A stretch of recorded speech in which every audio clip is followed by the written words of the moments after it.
Em História, assessor jurídico da primeira vara da infância e da juventude de Salvador, médium palestrante conhecido por todo o Brasil, é trabalhador do Centro Espírita Caminho da Redenção e ex-vice-presidente da Federação Espírita da Bahia na gestão de 2003 a 2006 e também de 2006 a 2009, né? Então, com vocês, a palavra de Marcel Mariano. Marcel, você fica à vontade para escolher o lugar.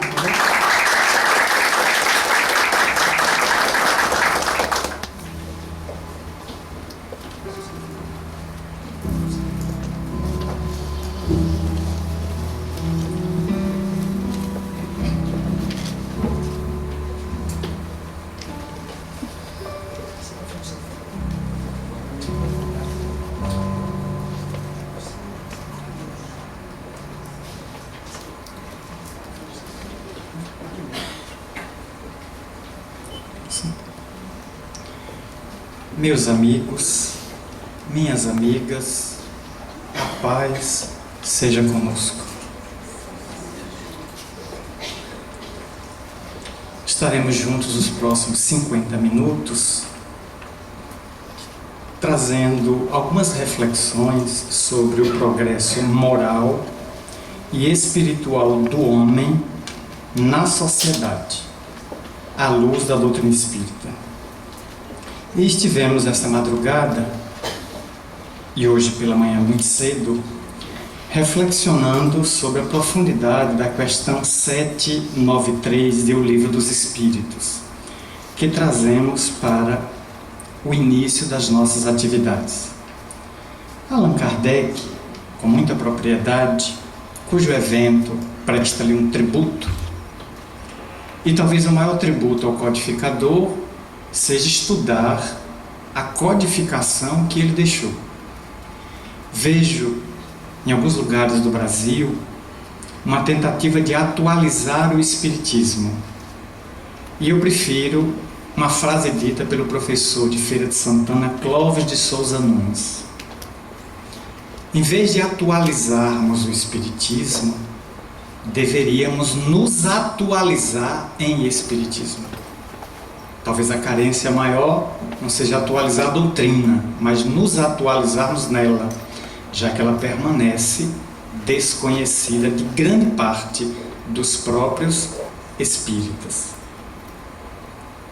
Na 793, Allan Kardec perguntou: por que sinais se pode reconhecer uma civilização completa?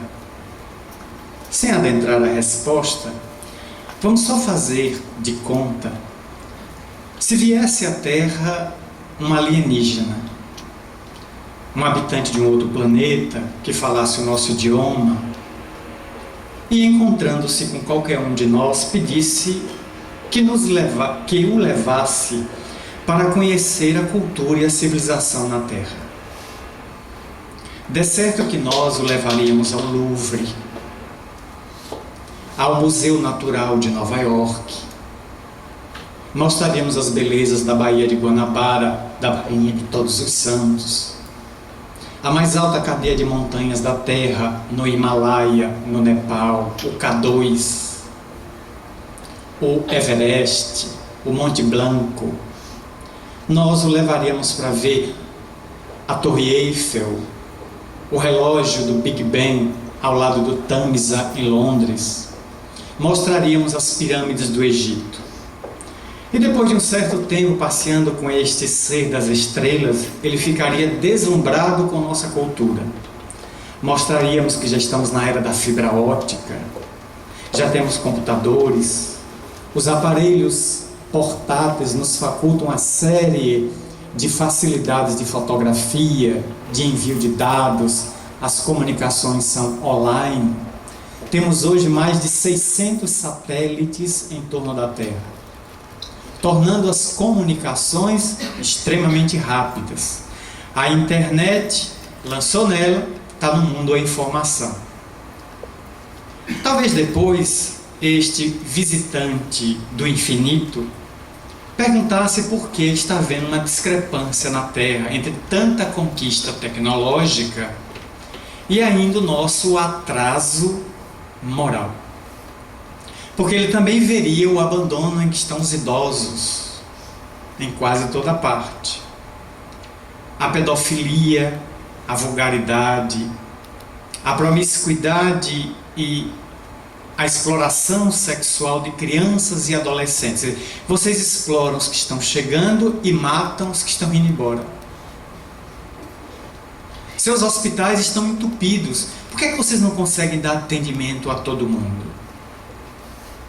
O alienígena perguntando, estamos aqui, não faz de conta. E o alienígena disse, por favor, me diga, por que é que vocês matam o outro de fome? Eu visitei vários países em sua companhia, diria esse alienígena, e observei que há países que não conseguem boas safras, mas há países onde há abundância de safra. Por que a abundância de safra não chega ao país escasso e mata a fome? Quais são as barreiras, as pontes, os muros que vocês levantam de que a banana não chega aos macacos?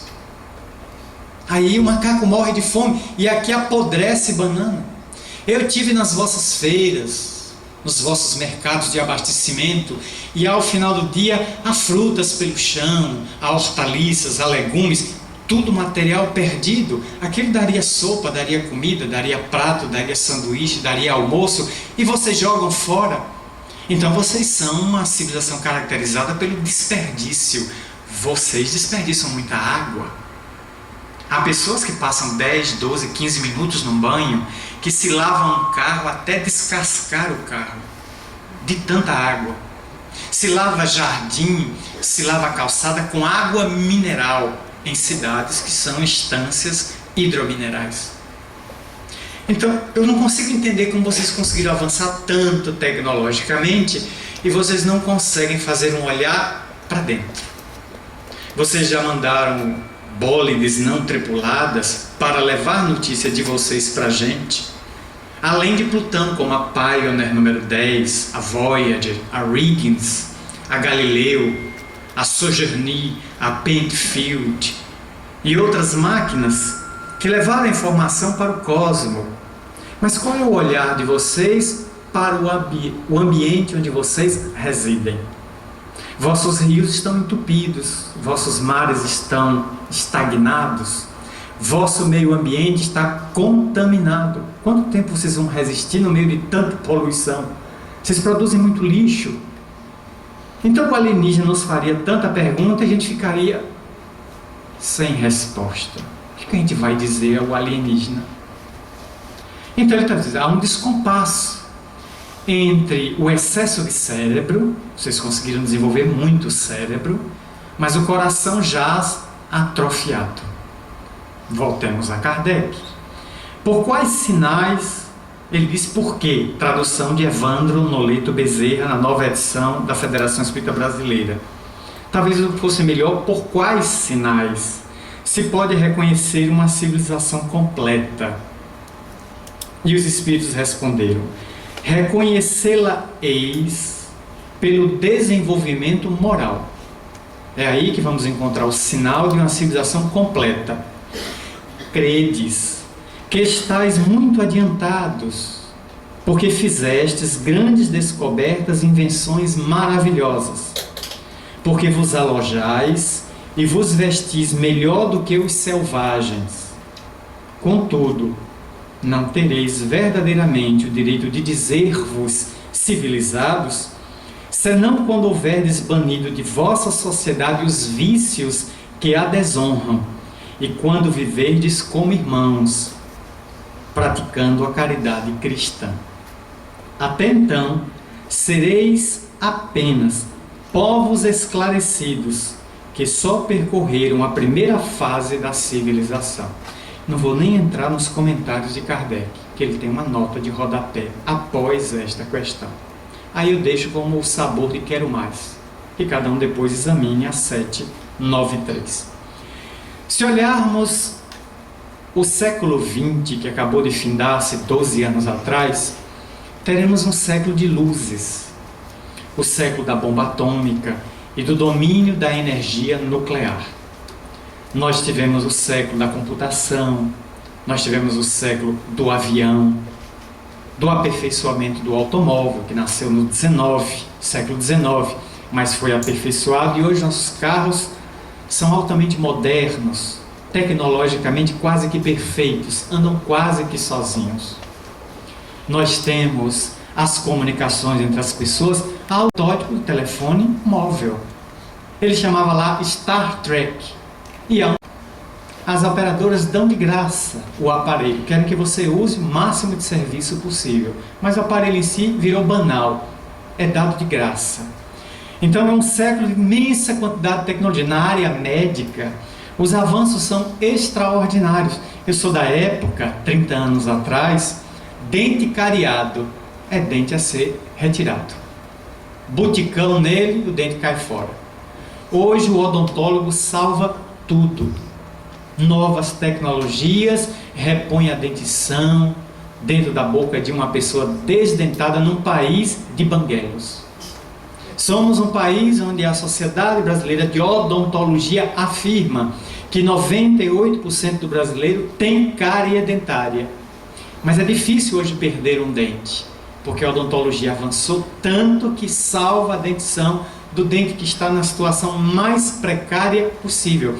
A oftalmologia já está acenando com a eliminação do óculos através das cirurgias a laser, o implante de cristalinos artificiais corrigindo as problemáticas da córnea, da íris, da esclerótica, do nervo óptico, uma série de avanços na área da cardiologia, os múltiplos transplantes. Quem falava até 1960 em transplante do coração? Até o Dr. Christian Barnard, na África do Sul, fazer o transplante. E o seu paciente sobreviveu 8 dias. Depois disso, aqui no Brasil, Euríclides de Jesus Zerbini, o nosso pioneiro de transplante. E hoje o Dr. Adib Jatene, que já abriu o peito de 55 mil pessoas para colocar lá dentro o ponto de safena, o ponto mamária ou um coração novo. Então, cirurgia hoje do coração virou rotina. Era um mito nos anos 60. Ninguém mexe com esse órgão que pulsa. Hoje você leva para outra sala, corrige o coração, faz o conserto, quiser, devolve ao peito, faz ele voltar a vibrar com calor, com determinadas drogas, e ele volta a bater, e o indivíduo volta a ter uma vida absolutamente normal na sociedade. As cirurgias no cérebro, o órgão que está sendo desvendado entre o ano 2000 e o ano 2010 foi a década do cérebro, conforme o decreto do presidente George Bush, no ano 2000, que declarou que era a década em que os americanos e as universidades, os laboratórios americanos, a ciência americana ia investigar o cérebro.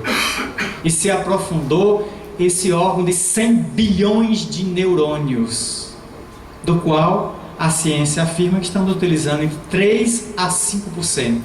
95% está adormecido, aguardando o homem do futuro. Então é um século fascinante. Mas do ponto de vista moral, do ponto de vista espiritual, nossos avanços foram tímidos. Não posso ser pessimista. Houve avanços, sim, mas eles foram tímidos. E por isso, a lei do progresso abordada no Livro dos Espíritos permanece, parece que escrita ontem, perfeitamente atual, ao demonstrar que Allan Kardec perguntou em uma outra questão: e o progresso moral não segue imediatamente o intelectual? Não. O progresso intelectual parece uma pessoa sentada numa Ferrari Testarossa a 320 km por hora num asfalto tapete persa. E a moral é um indivíduo semi-embriagado dentro de um Fusca com os 4 pneus furados, com freio de mão puxado na primeira. Anda, mas só Deus sabe como. Então lá vai o progresso intelectual, a 320. A gente mal tira um notebook de uma loja, você já está tirando um aparelho defasado. Você acabou de pegar, está na caixa, você nem usou. Você está levando algo defasado, porque está saindo do laboratório algo novo. Os aparelhos de mídia em 6 meses se renovam. Então a tecnologia é um avanço extraordinário, mas ainda estamos estagnados em alguns posicionamentos de natureza moral e espiritual. Ainda contemplamos na sociedade o infanticídio, o aborto, a eutanásia, a pena de morte. Há uma série de delitos de abandono, de indiferença da criatura humana. As religiões cresceram. As religiões. Não quer dizer necessariamente que cresceu na Terra o espírito de religiosidade.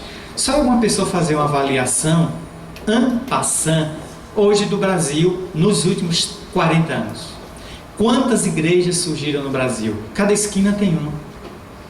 É uma farmácia, uma igreja, uma farmácia, porque ou nós somos doentes do corpo ou doentes da alma. Então todo lugar tem uma igreja, pregando qualquer coisa, geralmente de linha cristã, e a massa de gente lá dentro. Atrás de quê? O que é que esta massa de povo está indo a essas igrejas? Atrás de cura do corpo, porque está desencantada com o SUS.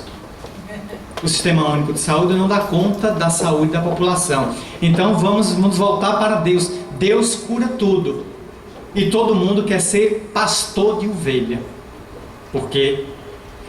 Porque ovelha é cordata, ovelha é dócil, ovelha é domesticável, é manipulável. Não vejo ninguém querendo ser pastor de jararaca, de cascavel, de escorpião, que animal que contesta, que diz o contrário, que não diz amém. Você encostou no escorpião, ele prepara o ferrão antes, encoste. Venha, você encostou, ele pica, é da natureza dele. Não tem como domesticar escorpião. Todos querem ser pastor de ovelha, porque manipula fácil rebanhos. E não tem como manipular animais bravios, não domesticáveis pela sua própria natureza. Então a quantidade imensa de religiões, de rótulos religiosos, quase todo mundo se vinculando, e as buscas de espiritualidade permanecem. Gente que vai para Santiago de Compostela e tenta fazer os 800 quilômetros da caminhada. Se consegue 80, consegue muito, 10%. Aí me disse assim, eu fui em busca de espiritualidade. Achou? Não. O que é que você achou? Eu digo, bolhas no pé e problemas nos joelhos, nos meniscos, da caminhada áspera. Eu digo, aqui é mais barato. Fazia jogging na Paralela, ou no dique do Tororó, uma volta bem mais curta e muito mais prazerosa. Eu vou à Índia visitar Sai Baba. E foi para o ashram. E Sai Baba ouviu muita gente. E disse lá, de onde você é? Eu sou do Brasil. Você tem religião no Brasil? Sou. Volte. A solução do seu problema está no Brasil. Eu não tenho solução para o seu problema. Seu problema está lá no Brasil. E solução está lá no Brasil, na sua própria fé. Se autodescubra. Muita gente me contou dessa experiência. Que foi na rua aí, como se ele tivesse na mão uma poção mágica. Uma varinha de Harry Potter. Plim, plim. Seu problema está resolvido. Fosse um chip, fosse um pendrive com defeito. Tira o programa, bota um original e seu problema está resolvido. Ele tinha frases de efeito. Ele tinha orientações, mas o discípulo tem que seguir a orientação do mestre. Então ele recomendou que muita gente voltasse ao seu país de origem. A sua solução está lá. Então vemos esse século recheado, mas ainda nos debatemos desses conflitos da identidade. A moderna psicologia, chamaríamos a quarta força, a psicologia transpessoal, ela está muito preocupada em nos dar uma identidade, em nos devolver uma identidade, porque nós socialmente nos coisificamos, tornamos-nos coisa e fomos numerados. Entre na internet, você é internauta. 7 de outubro você tem que votar. Para o TRE você é apenas eleitor. Você foi a um banco, você é correntista. Acabou de entrar no supermercado, você é cliente. Está caminhando pela calçada, você é transeunte. Está dentro do carro, motorista. Foi atropelado, você é vítima. Morreu, presunto, defunto, decujus, desencarnado, finado. Você é advogado? Você tem um OAB. Não, você é dentista, odontólogo. Você é do CROBA. Engenheiro? CREA. Você é um número. Você é um RG. Nós somos um RG, um CPF. Fomos reduzidos a números. Nós vivemos hoje em um monte de senhas. Qual é o nome de um juiz? Juiz não tem nome, ele é juiz. Ele é excelência, ele é meritíssimo, ele é magistrado. Dirige-se a um desembargador, ele é excelência. A um ministro de tribunal superior, ele é ministro, ele não tem nome. Se você chamar, desafora. Tivemos no Rio de Janeiro um caso noticiado pela Voz do Brasil. Um juiz aposentado, num condomínio, exigia ser chamado de doutor nas reuniões de condomínio. Entrou na justiça para exigir que o condomínio, nas reuniões, o tratasse, nas reuniões onde ele era condômino, como doutor fulano de tal. Chegou ao Tribunal de Justiça. Um desembargador chamou o colega, disse ao colega que ele era uma vergonha. Isso é uma vergonha, um ex-magistrado submeter a uma corte de justiça do Rio de Janeiro um problema tão insignificante e medíocre. Dentro do condomínio, Vossa Excelência é condômino. Magistrado, Vossa Excelência foi. Depois dos 70 tem a expulsória. Vossa Excelência trocou o paletó pelo pijama. Morreu o assunto. Aí encerrou o assunto. A que ponto nossos tribunais são provocados por querelas em que o indivíduo, no ego presunçoso, exige ser chamado pelos títulos transitórios que a vida lhe dá. Mestrado, doutorado, bacharel, isso e aquilo. Então nós precisamos ter uma identidade. Qual é a minha real identidade? Enquanto pessoa, enquanto cidadão, enquanto irmão de jornada, no momento que atribuo a Deus uma paternidade universal, o outro passa a ser meu irmão. Então eu estou numa grande família. Por que nos tratarmos com indiferença? Por que nos tratarmos com formalidade? Me recordo, há muitos anos atrás, eu, anfitrião de José Raul Teixeira, conhecido orador espírita de Niterói, Rio de Janeiro. E quando íamos compor a mesa, eu ia para a mesa para chamar, Raul encostou e disse: Marcelo, vamos fazer uma experiência diferente? Vai todo mundo logo para a mesa. Senta todo mundo logo na mesa. E não há composição. Se apenas depois vai dizer os nomes, mas não sei título. Quebrou o protocolo. Achei aquilo fantástico. Foi todo mundo para a mesa. O presidente da Federação Espírita de Pernambuco, Valdec Atademo, recentemente desencarnado este ano, com quem eu convivi largos anos, José Raul Teixeira, mais um. Todo mundo sentou na mesa e disse: olha, aqui já está o Raul, o Valdec, o Marcel, o Edilson, o Paulo, não sei quem. Boa noite, fiz a prece, o trabalho começou. Raul resolveu naquela noite quebrar o protocolo. Certamente que uma Câmara de Vereadores, numa Assembleia Legislativa, num tribunal, pelo formalismo e pelo rito da própria casa, certas regras devem ser observadas. Mas por que não entre nós, no convívio de família, no convívio social, não começarmos a quebrar essas algemas, quebrar esses ritos mais severos, mais frios, mais formais dos relacionamentos humanos? Então tem que haver uma busca de espiritualidade, porque as religiões aí estão, mas elas estão tão desconectadas da religiosidade, porque não falam da transcendência, porque estão presas por vínculos materiais à imanência. E por falarem mais de prosperidade material do que de libertação espiritual, perderam o foco e tornaram-se vazias. Há discurso, mas o discurso é oco. Você espreme, não tem nada. A pessoa entra vazia e sai um deserto, que não encontrou ali algo que lhe preencha. Sob esse ponto de vista, a doutrina espírita faz um papel extraordinário na Terra, como atesta Viana de Carvalho, espírito, numa das suas últimas obras, Espiritismo e Vida, pela psicografia de Divaldo Pereira Franco. Há uma mensagem titulada Tributo a Kardec. Achei curioso, talvez tenha inspirado este evento. Capítulo 18, Tributo a Kardec. Ele escreve, porque ele é um apaixonado, Viana de Carvalho, pelo papel do codificador, um apaixonado por Kardec. Mas há outra mensagem que ele fala da grandeza do Espiritismo. E Viana de Carvalho, Manuel Viana de Carvalho, coronel do Exército, nascido em Icó, no Ceará, e desencarnado aqui em frente à praia de Amaralina, a bordo do vapor Íris, aos 65 anos de idade, vítima de beriberi, em 5 de maio de 1926, ele desencarnaria, que veio de Aracaju buscar ajuda médica em Salvador, mas não resistiu a bordo do vapor.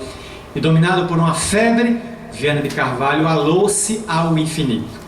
Hoje, escrevendo pelo médium que ele é habitual, já se vão aí aproximadamente 6 a 7 livros, nessa obra ele fala da grandeza do Espiritismo nesses dias de apogeu cerebral e de decadência do coração, demonstrando a excelência da mensagem espírita que vai atingir os corações, falando da necessidade de a gente recuperar o viço dessa postura de natureza moral e natureza espiritual.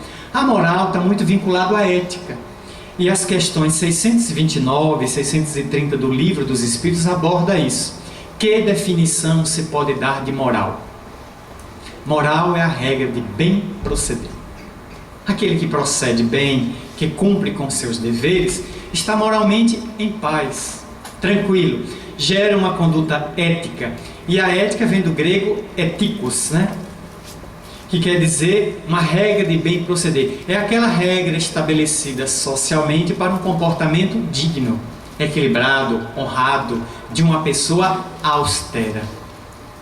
Então, consequentemente, isso gera socialmente um equilíbrio no indivíduo, que se sente confortável, mesmo que os outros estejam em descompasso. O importante é internamente o indivíduo estar em paz consigo. A paz tem sido muito buscada lá fora. A pessoa eu vou para um campo distante, eu vou para a praia, eu vou subir os montes, eu vou meditar no Everest. Você sobe 9 quilômetros, aí se senta lá, aí pega a gangrena, por causa do gelo. Aí desce com gangrena no nariz, nas mãos, desce todo acabado, desce em paz, mas todo acabado. É melhor meditar aqui. Eu vou meditar no deserto do Atacama, no Chile. Aí vai, pega temperaturas de 45 à sombra, volta com insolação. Volta com paz, o cérebro quente de insolação. Aí morre em paz. Funciona. Não, por que não meditar debaixo de um coqueiro na praia de Itapuã, como diria Vinícius de Moraes? Numa esteira de vinho com água de coco. Adquire a paz também da mesma maneira. O problema não é ter o recanto, é a paz interna que o indivíduo desenvolve. Tornar-se pacífico e pacificador. Como diz Joana, se não podes divulgar a paz, controla a tua violência íntima. Recomenda Joana de Ângeles. Então tem muita gente que quer pacificar fora, quando deveria começar a diminuir a violência interna. Diminuir a agressividade no falar. Notem que estamos numa sociedade que fala muito alto. Por todo lugar a gente ouve as pessoas falando alto. É som alto. Agora acaba de ser preso um cantor sertanejo. Saiu na mídia. Não sei nem o nome dele. Mas um rapazinho bem apresentado foi preso, chegou à delegacia algemado. O motivo, fez tanto barulho no condomínio que os condôminos chamaram a polícia. Ele deu teste à PM, saiu preso. Talvez estivesse até drogado. Muito agitado, a polícia, para evitar maus tratos, botou logo a algema. Ele chegou preso. Não quer saber da fama dele, está na delegacia. Excesso de barulho. Estamos num mundo carregado de poluição sonora. Fora visual, que a gente vai ter que suportar agora até o dia 7 de outubro. Todos os muros, tudo que está pichado. É a poluição visual, além da sonora. Todos falam ao telefone aos gritos. Os televisores estão altos, sons estão altos, carros têm verdadeiros trios elétricos. Então estamos na era da deseducação do indivíduo dos sentidos, e ele quer agredir o outro. Eu que morei e moro até hoje em condomínio, mais 10 anos e meio morando num condomínio de periferia aqui em Salvador, quando surgiu aquela moda daqueles pancadores sertanejo, a banda do Tigrão, tinha uma música chamada O Tigrão. Aí pronto, era aquela febre, o rapaz botou no maior volume, fui lá na porta dele. Ele abriu e disse: ô Nalbert, não leve a mal, é que eu estou tentando ouvir meu Mozart, meu Beethoven, meu Luigi Boccherini e não consigo, porque o seu Tigrão está devorando meu Beethoven. Se você não leve a mal, você não leve a mal não. Como eu não tenho revestimento acústico, porque estamos num bairro de periferia e aqui é pobreza, todos nós, eu gostaria de pedir a você baixasse os seus 300 decibéis para me ouvir os meus 80 lá em casa. Boa noite, obrigado. Eu voltei. Aí ele baixou.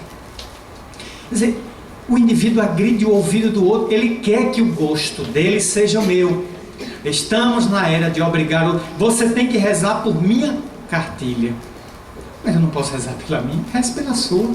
Você fica com a sua, eu fico com a minha. E a gente pode conviver. Flores diferentes logram viver juntas no mesmo canteiro. E só são flores, não pensam. Nós não conseguimos viver juntos no mesmo condomínio, não conseguimos viver no mesmo hotel, no mesmo bairro. Temos diferença e precisamos agredir o outro para chamar a atenção. São os conflitos. Muitas vezes, quando agredimos o outro, estamos emitindo um SOS. Por favor, preste atenção em mim. Oi, ei, eu existo. Olhem para mim. O piercing, as tatuagens, o que são psicologicamente? Uma tentativa daquela pessoa que está num complexo de inferioridade, algumas, não são todas, de chamar a atenção do outro. Aí tome uma tatuagem bem agressiva. Eu fui a um banco aqui em Salvador, já muitos anos atrás, mais 10, 12 anos atrás, estou tentando tirar o dinheiro na boca do caixa, e aí entra uma senhora de seus 60, 62 anos no banco, o cabelo todo verde fluorescente, todo. Eu parei assim no caixa, fiquei olhando, o caixa também parou, e ficamos os dois olhando. A senhora foi, sentou-se e começou a conversar com o gerente. O caixa olhou para mim, eu olhei para o caixa e eu perguntei, eu disse, a mulher do Incrível Hulk tem conta aqui nesse banco? Ele disse, tem, cara, dê licença que eu tenho que ir embora. Essa mulher depois dá um aí, me ataca, eu saí embora. Dona Ruca, né? Eu saí e fui embora. Quer dizer, a mulher já numa certa idade, ela não era sexy, ela era sexagenária, de cabelo verde fluorescente. Tentativa de chamar a atenção. Muitas vezes é complexo de inferioridade, ninguém anota socialmente, então eu vou dar uma extravagância social. Eu vou jogar uma tatuagem, eu vou jogar um piercing aqui, eu vou botar um piercing aqui, eu vou botar aquelas âncoras de navio do Titanic pendurado na orelha, e vou andar com ela puxando uma melancia na cabeça, uma jaca no pescoço, e vou sair aí dando uma de Alá Carmen Miranda, a pequena novela, ver se o povo nota que eu existo, porque tem gente invisível socialmente. Está dentro de casa, está invisível. Está em shopping center e ninguém nota. Então a pessoa tem que chamar a atenção. É o conflito de uma sociedade que não se identifica, que não há amor. Há muita tecnologia. Todas as vezes que eu estou nos aeroportos para os meus embarques e viagens pelo Brasil, noto todo mundo com aparelhos, quase ninguém conversando. Poucas pessoas com livros convencionais, porque está todo mundo com tablet, iPhone, iPad, iPod, iPin, macaxeira, batata, sei lá mais o que, tudo olhando ali. Ninguém mais quer. As crianças para ficarem calados, os pais para dentro. Toma aí o menino vai trabalhar. Todo mundo, eu fico olhando com o meu livrinho sempre, convencional, vamos colocar qualquer livro que eu levo já, ou próprio para aquela viagem, eu fico olhando as pessoas, todo mundo de aparelho, e o silêncio impera. A ansiedade está ali, latente. Chamou para a fila, o povo avança, que o avião vai embora. Se você não correr, ele sai correndo pela pista e deixa você. Aí todo mundo se levanta. Eu sou o último a entrar. Matei minha ansiedade já há muito tempo.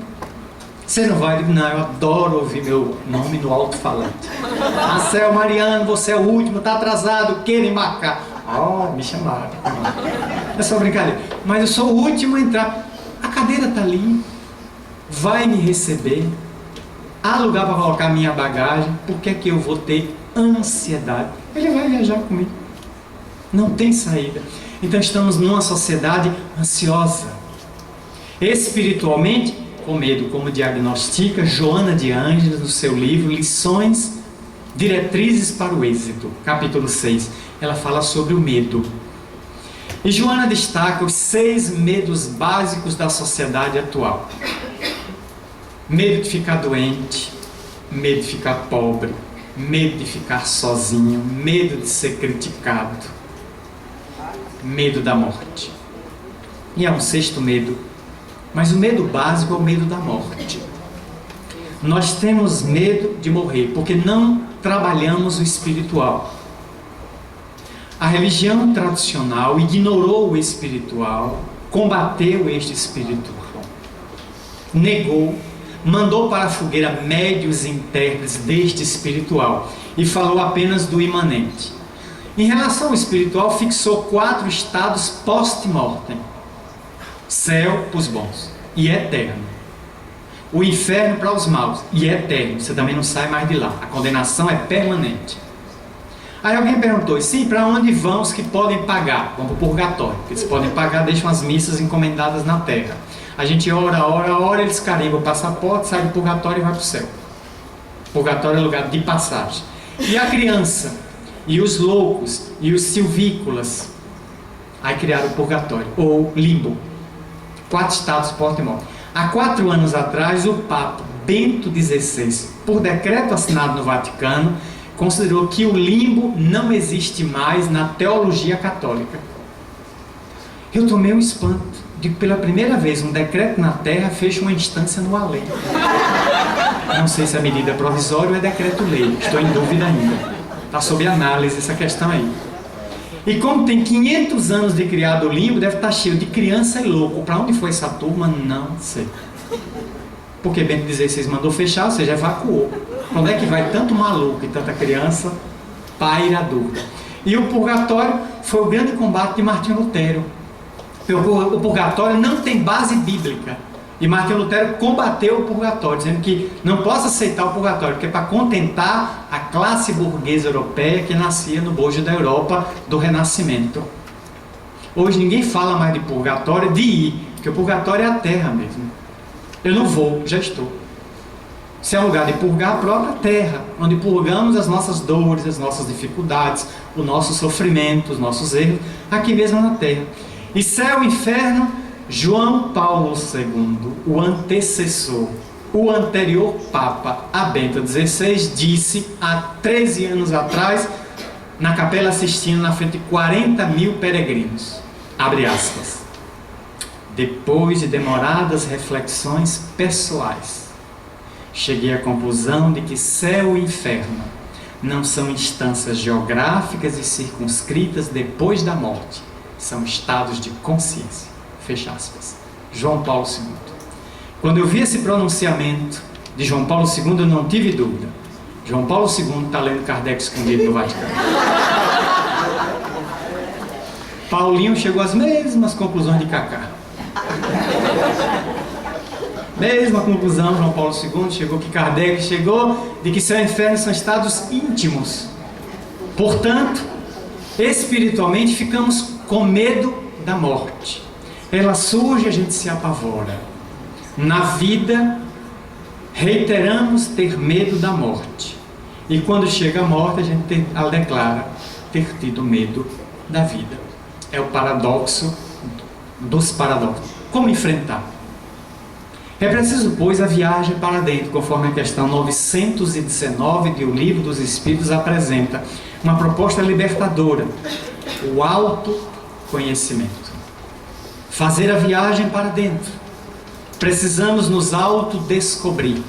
E para isso o Espiritismo é excelente terapêutica de natureza psicológica profunda, levando o indivíduo ao autoconhecimento. Por isso o Espiritismo deve começar pelo começo. Toda pessoa nova me pergunta: que livro você recomenda? Eu digo: não recomendo nem o Livro dos Espíritos. Eu recomendo aquele livro chamado O que é o Espiritismo, de 1859. Eu recomendo você está entrando agora, então você quer saber o que é o Espiritismo. Tem um livrinho com este nome. Pegue e vá ver ali Diálogo de Allan Kardec com o padre, com o crítico e com o cético. Kardec dialogou com 3 pessoas de posturas diferentes. Talvez sejam as interrogações que você tenha também. Você as fará e o próprio codificador as responderá. Porque se você adentra o Espiritismo e não o conhece, você vai ficar sobrenadando a lâmina d'água do conhecimento espírita. E o que eu tenho notado nesses 31 anos ininterruptos de pregação é de que muita gente entrou no Espiritismo, mas o Espiritismo não entrou nas pessoas. Entrar numa doutrina, qualquer pessoa entra, só vai fazer parte da agremiação, do culto, da mesquita, da sinagoga, da igreja, do terreiro, só é frequentar. Agora, deixar que aqueles conteúdos entrem na pessoa e a despertem, aí é muito diferente. Porque tem muita gente que ergue muros de Berlim. Muros. Peguemos uma pedra, e joguemos nesse copo de água. Ela está toda molhada por fora. Quebra a pedra, ela está seca por dentro. Por quê? Porque a pedra é impermeável. Não adianta ela estar cercada do meio líquido. Ela não permite que a água entre nela. Ela só se molha por fora. Então o mar está cheio de pedras, toda molhada. Quebra a pedra, seca e áspera por dentro. Então tem muita gente que está nas doutrinas, áspera, seca, impermeável. Ela entrou naquela doutrina, mas ela não deixa a doutrina entrar. Então, eu disse em Recife, no Foresp, o maior evento espírita do Norte e Nordeste, que o espiritismo não é para todo mundo. Chocou o pernambucano. Recebi 6 bilhetes altamente fraternos. Um deles, bote sua viola no saco e vá-se embora. Eu percebi que a turma não entendeu. O espiritismo é uma doutrina muito complexa, sem ser complicada. E para ser entendido, demanda a maturidade do senso intelecto moral do profitente. E nem todo mundo amadureceu o senso intelectual, nem todo mundo amadureceu o moral, e tem gente que não amadureceu um dos dois. Não fica. Entra no espiritismo, milita por algum tempo com entusiasmo de fogo de palha, depois a palha vira carbono, cinza, e a pessoa sai. Meses depois você encontra com ela, ó, livro debaixo da axila, cultura de sovaco. Está aí com o livro na baixa. Achei Jesus. E você? Eu digo, estou procurando até hoje. Ainda não localizei. Já encontrei. Anotem na memória de vocês. Quando vocês entraram no espiritismo, vocês viram certos rostos na casa. Anotem se eles não estão hoje. Fora os que desencarnaram, muita gente está. Na minha época, 81, já não encontro muita gente. Quando eu pergunto, cadê fulano? Voltou para o catolicismo. Cadê ciclano? É evangélico, Marcelo. Cadê Beltrano? Está solto. Não se filiou a nada, está solto aí no mundo. Eu tenho vários amigos que optaram por nada. Deixaram a doutrina espírita, o movimento, a casa. Vão às minhas palestras por amizade pessoal. Quando eu estou na minha cidade natal, eles vão. Marcelo Dançador, eu vou assistir sua palestra. Mas eu saio dali, não militam mais. Mas não eram tão entusiasmados quando entrei. Eram as minhas referências. Eu entrei e tomava aqueles companheiros por referência. Hoje, nem referência mais, eu sou para eles. Não consegui inverter. Você continuou militando? Eu digo totalmente. Sou espírita até a raiz do cabelo. Estou no movimento inteiro, integral. Praticamente tempo integral. Renunciei a muita coisa para me dedicar inteiramente ao espiritismo no meu tempo todo livre. Muitos não ficaram. Não era o momento deles. Ainda não chegou o momento. Eles não compreenderam a profundidade dos conteúdos. Então podem ter muita sofisticação em torno dos passos. Boa casa, bom carro, bom emprego, bons salários. Moralmente serem pessoas até equilibradas. Socialmente, homens de bem, mulheres de bem. Mas ainda não é o momento deles. Então para muita gente o espiritismo é uma agressão. Porque as propostas espíritas, por serem muito oxigenadas, quase rarefeitas, agridem pessoas que têm conteúdos ainda religiosos muito rígidos. Quem acredita num objeto tido como sagrado, se vir para a doutrina e olhar para as paredes de um centro, não tem imagem, não tem nicho, não tem sacerdote, não tem patuá, não tem trevo de 4 folhas, não tem terço. A pessoa fica sem pai e sem mãe. Ela precisa de alguma coisa. Eu não vou segurar, nem que seja no microfone. Eu tenho que me segurar alguma coisa para me salvar. E eu pergunto, de quê? De que ou de quem você quer ser salvo? Pode ser do imposto de renda, porque com a alíquota de 27,5%, temos que pedir salvação, mesmo a misericórdia a Deus. Né? De quem? Da mídia? Do fogo do inferno? Que inferno? Aonde esse inferno? Aí começam as ilações. Então nós vemos esse descompasso deste homem na sociedade, que alcançou as estrelas, mas não conseguiu penetrar a profundidade de si mesmo. Explodiu o átomo, falta implodir o ego. Implodir o ego. Descer e implodir, para abrir-se para terceiros. Criar pontes, porque a maioria está fazendo muros, né? Muros. Precisamos de pessoas pontes, que estabeleçam conexões para o diálogo, para poder conversar, para entender o outro. Conversávamos há pouco com amigos aqui, que estão presentes, sobre o movimento Você e a Paz. O movimento que Divaldo Pereira Franco criou há 15 anos aqui. Não tem caráter religioso. É um movimento que não é feito em centro espírita, é feito em praça pública. Dique do Tororó, o ano passado estivemos no Calabar, estivemos na Liberdade, estivemos em Piripiri, estivemos na Pituba. O auge é no Campo Grande, dia 19 de dezembro, porque é Dia Municipal de Você e a Paz. Há 15 anos eu participo ativamente do movimento, hoje falando também junto com ele. Sempre ele convida religiosos. Não vai nenhum. Ano nenhum você vê lá membros da matriz africana, não vão pastores evangélicos. E a igreja só ia pela presença veneranda do maior orador sacro do Brasil, Monsenhor Gaspar Sadoc, que no auge dos seus 93 anos de idade, mais de 60 de sacerdócio, comparecia pela amizade a Divaldo. Ia. Agora impossibilitado, paralisado do pescoço para baixo, em cima de uma cama, o venerando sacerdote já não pode mais comparecer.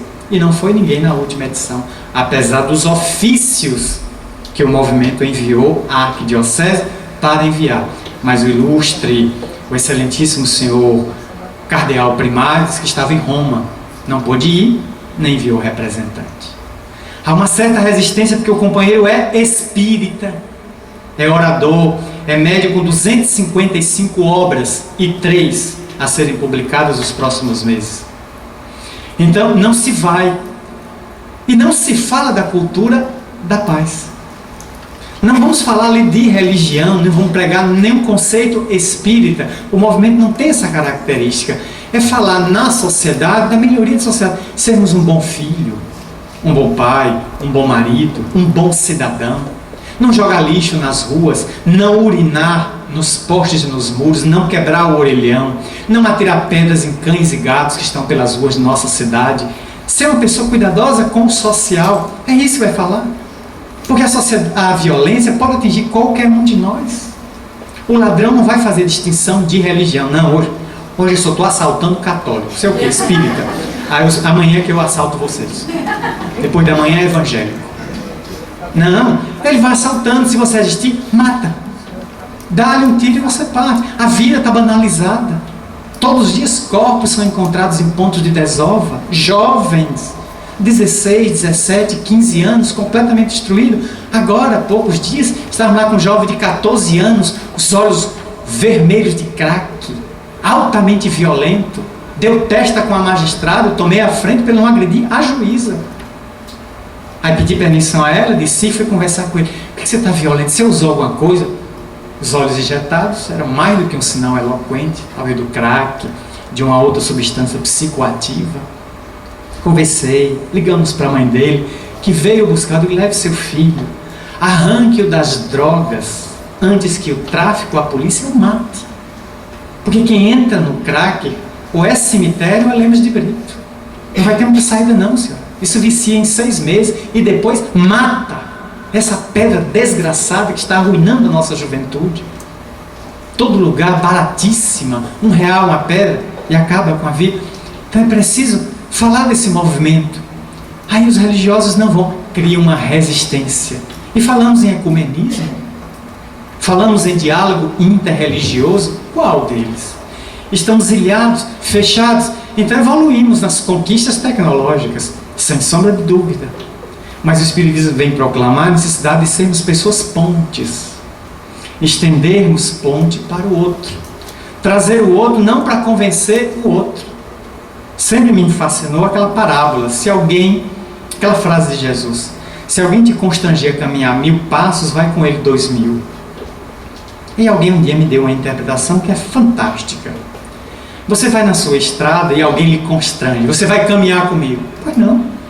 Aí você sai de sua estrada e caminha sob constrição, sob violência, a estrada do outro. Vá com ele. Durante 1000 metros, 1000 passos, você vai dialogando com ele, convencendo ele de que aquilo é um equívoco, que ele está equivocado a usar da violência para convencer o outro. 1000 passos depois, ele se convence com o poder dos seus argumentos. Aí para. Aí ele volta 1000 passos ao ponto onde ele constrangiu da estrada. Ele segue a dele e você segue a sua. Eu achei essa interpretação curiosa. Vai com ele 1000 passos, se ele te constrangia mais 1000. 1000 para lá, depois 1000 para cá. É a dança do bom crioulo. Aí você convence ele. Depois você volta à sua estrada paralela à de todos eles. Portanto, a proposta é esse progresso moral que precisamos desenvolver, porque estamos no século XXI. O planeta atravessa uma grande transição. Todas as fontes dizem isso. O mundo espiritual, os esoteristas, se perguntarmos a tarólogos, teólogos, todos estão falando do momento de transição. A Terra está vivendo convulsões sísmicas, geológicas, e existem transições em várias áreas, na área social, na área moral, tecnológica, espiritual, ecológica, conforme agora no dia 15 de abril tivemos um seminário na Mansão com André Trigueiro, o lúcido jornalista da Globo News, um dos maiores especialistas brasileiros em ecologia, 2 livros publicados. E ele veio trazer as últimas novidades sobre a transição ecológica, que estamos muito mais preocupados hoje com o meio ambiente do que há 20 ou 30 anos atrás. A gente só era poluindo. Agora estamos preocupados com o efeito estufa, estamos preocupados com nossa geladeira velha em casa, antieconômica, com o CFC que a gente joga dos desodorantes, estamos preocupados com o escapamento do carro, lixo, estamos começando a nos preocupar. Já é uma mudança. Isso é uma transição que não tem nada a ver com o planeta, é a transição do habitante do planeta, que está em mudança. Porque, segundo todas as notícias de natureza mediúnica confiáveis, espíritos nobres estão vindo à Terra, estão se reencarnando em massa. E a turma que está desencarnando, muitas vezes nesses abalos sísmicos, grande parte está indo embora. É passaporte carimbado para mundos inferiores. Porque já usou a Terra até onde pôde, exauriu-a, desgastou-a, estragou. Aí a divindade disse: olha, já dei tantas oportunidades, você jogou todas fora. Agora eu vou lhe dar uma oportunidade em outro planeta inferior. A Terra não dá mais para lhe receber. Eu preciso do futuro corpo que você ia utilizar para dar a um inquilino melhor. E eu sempre faço a seguinte comparação para encerrar. A Terra é um prédio, um condomínio. Cada quarto é um país. Lá dentro tem um habitante. Deus é o dono do prédio. Agora ele resolveu dar uma visita ao prédio e começou a constatar que o jardim está estragado, maçaneta destruída, porta quebrada, arrebentamos vasos sanitários, destruímos forro, lâmpada, roubamos luminária, torneira. Aí o senhor deu uma percorrida, uma vistoria no prédio. Menino, meus inquilinos arrasaram o prédio. Aí o senhor reuniu todo mundo no pátio e disse: olha, tem muita gente atrasada, não paga a taxa condominial um tempão. Eu tolerei até agora, vim ver a casa, o imóvel está um lixo, vocês arrasaram. Eu vou precisar de alguns quartos, porque eu tenho uns inquilinos novos, estão chegando aí, e a gente boa. Quem venceu o contrato, por favor, desocupe. Aí tem gente dizendo: não desocupo. Aí o senhor disse: não tem problema, eu mando uma mensageira com uma ação de despejo. É um oficial de justiça? É. Como é que chama ele? Morte. Ele passa e leva o inquilino. E o imóvel fica vazio. Então vocês desocupem o prédio, por favor, os que estão com o contrato vencido. Mas eu visitei alguns apartamentos, estão ótimos, bem tratados, bem cuidados, na medida do possível. E esses inquilinos eu vou renovar o contrato. Eles não vão sair do prédio.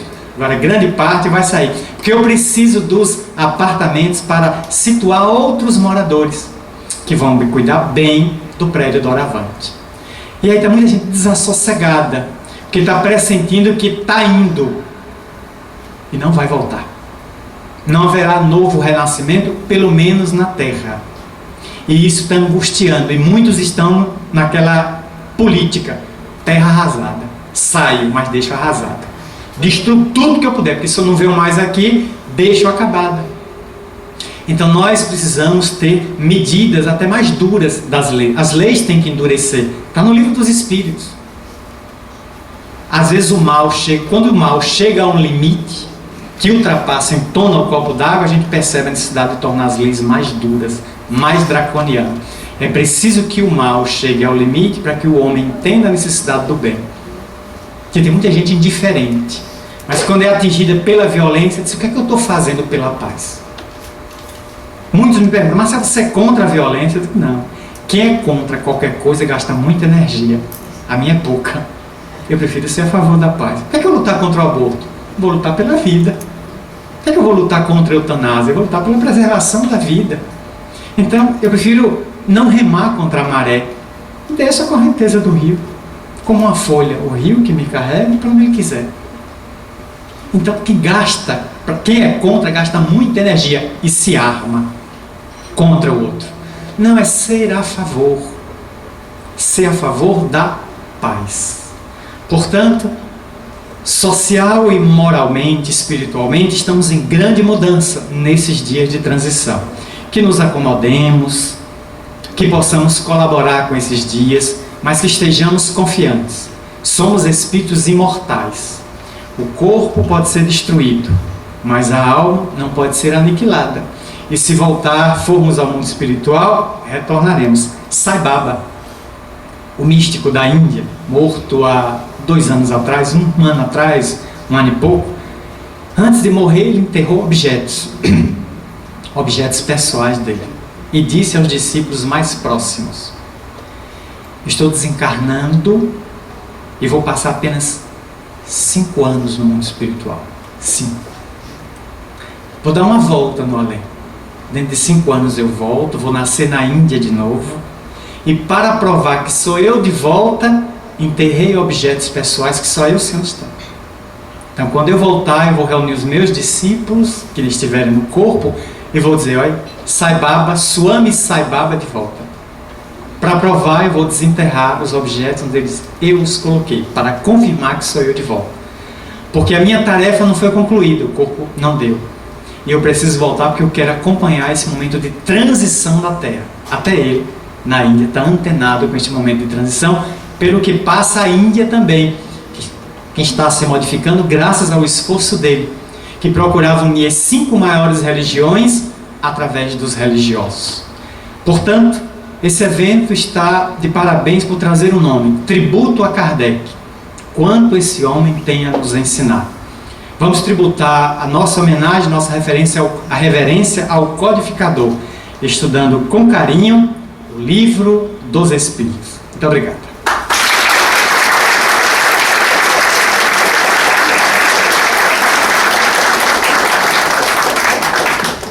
Obrigado, Marcel, pelas palavras. E vamos dar continuidade à nossa manhã de trabalhos e estudos aqui, recebendo agora nosso segundo palestrante desse dia, nosso companheiro de trabalho, Djalma Argolo, com o tema Nascer, Morrer, Renascer, a reencarnação como lei para a melhoria do homem na sociedade.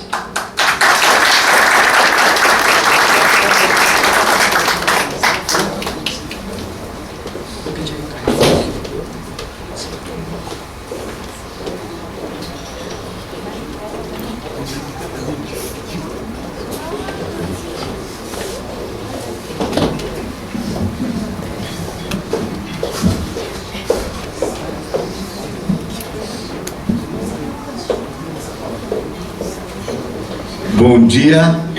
Bom dia. Mais uma vez, com alegria, eu participo de um evento da SERP. E vamos falar de algo sobre reencarnação. Hoje pela manhã, eu entrei na internet e coloquei, como eu vinha falar em reencarnação, coloquei reencarnação no Google, que é a grande mãe, não é? Que está sempre nos fornecendo as coisas que são que nós queremos. E vi um trabalho do Maurício de Souza sobre reencarnação, que vai terminar com a última encarnação do espírito, que é a Magali. Só que na Idade Média, a Magali era uma uma aristocrata, não é? De uma família aristocrata, e apaixonou-se por um homem pobre. E a família não queria. Mas nesse meio tempo houve uma invasão da cidade. E nessa invasão da cidade, a alma algemada de Magali morreu. Ela ficou triste e passou a comer. Depois, em outra encarnação, ela encontrou outra vez o seu amado, mas ele era um engraxate e a família não queria, e ele morreu por alguma circunstância. Teve uma dessas vidas que ele inclusive estava num barco, e quando os dois se encontraram, ele foi levado por um polvo gigante, e sempre eles nunca se encontraram, até que hoje, nos tempos que correm, eles se encontraram numa praia. Ele a encontrou comendo, como sempre a Magali come muito, porque toda vez que ela pediu amado, comia, não é? E a Magali é uma gulosa, né? Come demais. E finalmente encontrou ele numa praia. Os dois ficaram conversando. Ela, inclusive, foi com ele jogar jogos eletrônicos. E nessa de jogar jogos eletrônicos, ela não quis saber de comida. E de repente ela começou a achar que estava doente. Eu estou doente. E estavam os dois conversando no local, ela foi dando para trás e caiu no mar. Então, mais uma vez, agora ela queria desencarnar, e ela começou a gritar por socorro, mas era um lugar rasinho. Não foi isso. E ela voltou e começaram a conversar, mas ela conhecia um rapaz que era filho do dono da padaria, o Quinzinho. E aí o Quinzinho aparece trazendo um bocado de comida para ela, e ela, quando vê a comida, ela volta a comer, começa a comer. O rapaz vai e fala com ela, diz assim: eu acho que o nosso encontro foi de reencarnação, mas ela estava com o Quinzinho só comendo. Aí o rapaz vai embora. No que vai embora, ela fica parada e perde o contato, e não voltaram, e diz assim: a gente sabe, talvez numa próxima vida eles vão se encontrar. E durante todo o tempo, o que ficava bem claro era que reencarnar é sofrer, é perda. E eu digo, mas veja bem, é essa ideia que nós espíritas passamos da reencarnação, que é um momento de dor, de sofrimento, de angústia, de perda e de desespero. Aliás, é algo que vem sendo muito comum, divulgado. É uma coisa tão séria que eu estive com uma moça que está com um problema psíquico grave, porque ela engravidou, jovem, estava esperando o seu filho, quando de repente descobriu que o filho tinha uma má formação. E ela, desesperada, vai a um centro espírita. E no centro espírita fizeram a seguinte revelação para ela, que chegava com um problema, uma dificuldade, um sofrimento, que na vida passada ela ajudara a matar alguém com aquele espírito que estava vindo. Então ela saiu do centro, ela tinha entrado como uma mãe sofredora, saiu como assassina e mãe sofredora, cúmplice do miserável que estava na barriga dela. Nós precisamos acordar enquanto é tempo para essa mitificação infeliz da lei de Talião, do fez tem que pagar. A melhor coisa que me aconteceu foi eu ter começado a trabalhar com a terapia, de ter feito uma pós-graduação em terapia. Porque comecei a descobrir que a mente humana é muito mais complexa e a vida humana do que o simplismo, até bastardo, que está correndo no movimento espírita. A ideia do crime e do castigo, a tal ideia do karma. O karma é uma doutrina hindu de cunho político, porque durante séculos, milhares de anos, os poderosos seguraram as classes mais baixas numa exploração constante, numa seguinte ideia: você hoje nasceu como pária, porque na encarnação passada você foi um sultão, ou você foi um marajá, abusou do dinheiro, e agora você tem que se conformar, porque é o seu karma, você tem que pagar esse karma. As castas foram mantidas nessa ideia absurda e abstrusa do karma. E nós no Brasil criamos, no espiritismo brasileiro, nós criamos uma ideia absurda de uma lei de causa e efeito moral. Eu me lembro que eu estava lendo uma mensagem recebida depois daquele garoto que foi arrastado no Rio de Janeiro, porque ficou preso ao cinto de segurança pelos bandidos que roubaram o carro. E aí saiu uma mensagem que atribuíram ao médium do Leon Denis, depois negaram, eu não sei. Mas era um espírito que nasceu no ano 20 a.C., nasceu lá em Roma, e no ano 20 depois de Cristo era um centurião, um oficial romano, que estava na fronteira do Egito com a Núbia, e que lutava contra os egípcios nessa fronteira da Núbia. E eu comecei a já ficar com a orelha em pé, porque no ano 20 essa briga dentro do Egito, brigando com o romano na Núbia, na fronteira com a Núbia, mas vai lá. E ela da Legião do Leão, que nunca esteve no Egito, mas sim na Capadócia. Interessante isso. E que ele gostava de matar pessoas colocando num carrinho e rodando com elas até matar. Este rapaz que se divertia dessa forma desencarna e passa 300 anos em sofrimento intenso. Depois leva mais de 1000 e não sei quantos anos buscando um casal que o receba como filho. E finalmente, um casal que foi vítima dele na época o teria recebido como filho. E eu cheguei a uma conclusão: este rapaz foi pior do que Átila, que Átila a gente sabe o que fazia, mas esse rapaz que gostava de arrastar umas pessoinhas foi pior do que Átila.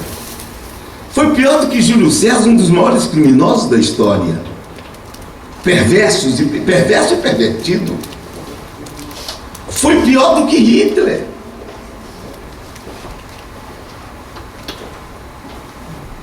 E finalmente, quando esse casal que ele havia matado o recebeu, ele fez o casal sofrer de novo. Eu digo, ele tem um ódio desse casal.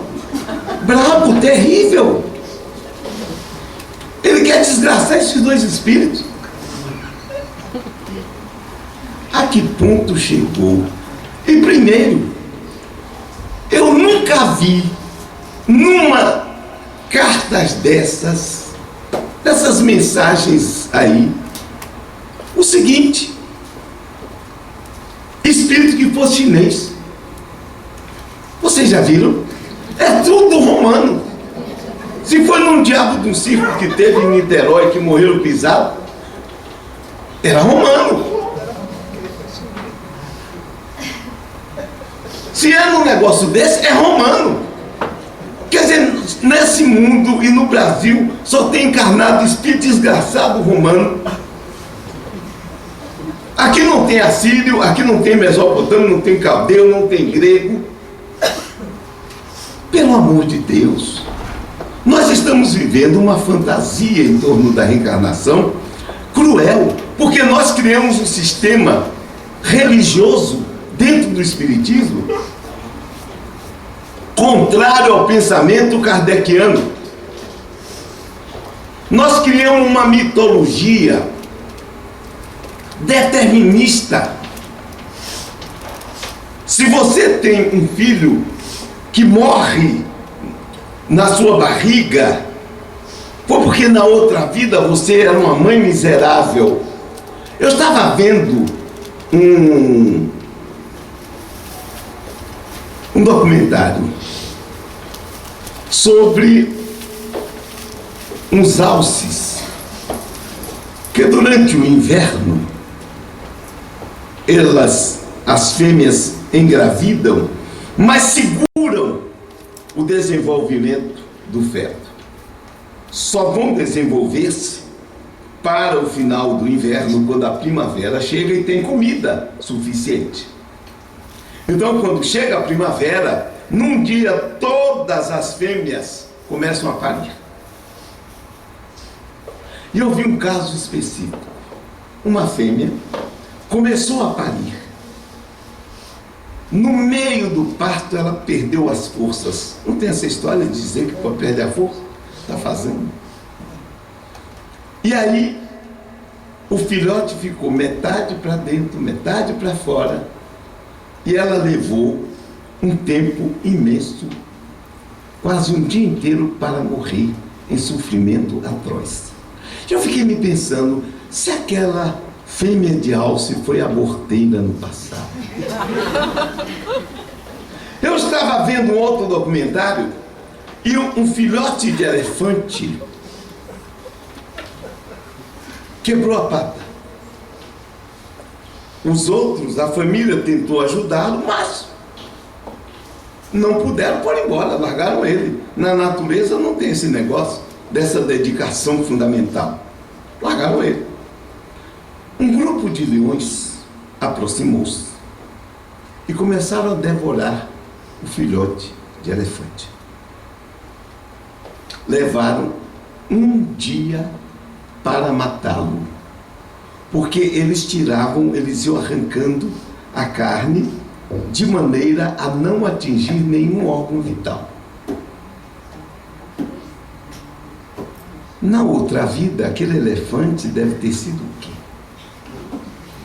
Para morrer de uma forma tão miserável, tão dolorosa, durante praticamente um dia. Dá licença. Está havendo um erro fundamental, porque nós não estamos abrangendo a nossa mente para estudar. A reencarnação é um fato tranquilo que é. Tranquilo que é. A matéria é um laço que prende o espírito, tranquilo que é. Mas em Allan Kardec, lendo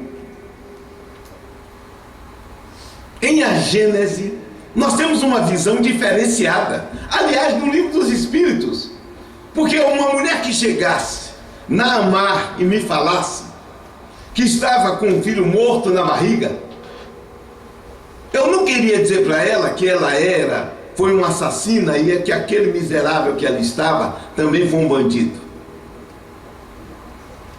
Eu ia ler Allan Kardec, eu ia ler os Espíritos respondendo a Allan Kardec, porque é que uma criança morre quando nascer, e ele diz, deficiência da matéria. Gente, eles não usaram o recurso da lei de causa e efeito moral. Quer dizer, que pode alguém morrer por acaso. Está lá, não sou eu que estou dizendo. Pegue o Livro dos Espíritos, que eu traduzi do francês, que foi publicado pela Fundação La Harmonia. Então não estou falando de algo que eu ouvi dizer. Hein? Digam para mim. Se foi deficiência da matéria, o que estava ali morreu por acaso. Aliás, continuamos assim. A Gênese Allan Kardec, falando dos cataclismas, diz que nesse cataclisma morre todo mundo. E ele diz o seguinte: e que importa que o corpo morra? E que importa que alguém tenha morrido simplesmente porque estava na hora errada, no lugar errado, se o que vale é o espírito, e o espírito não morre. Capítulo 3 de A Gênese. Kardec era um herege.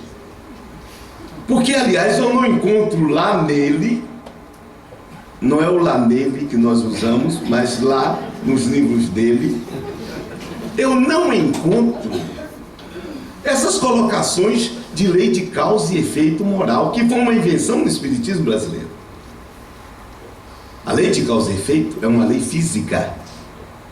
Se eu faço pressão sobre esse copo, Dr. Manuel Messias Canuto de Oliveira, eminente engenheiro, se eu faço uma pressão, isso é o quê? Uma aplicação da lei de causa e efeito, não é? A causa, a força que eu aplico, o deslocamento, o efeito. E moralmente a mesma coisa?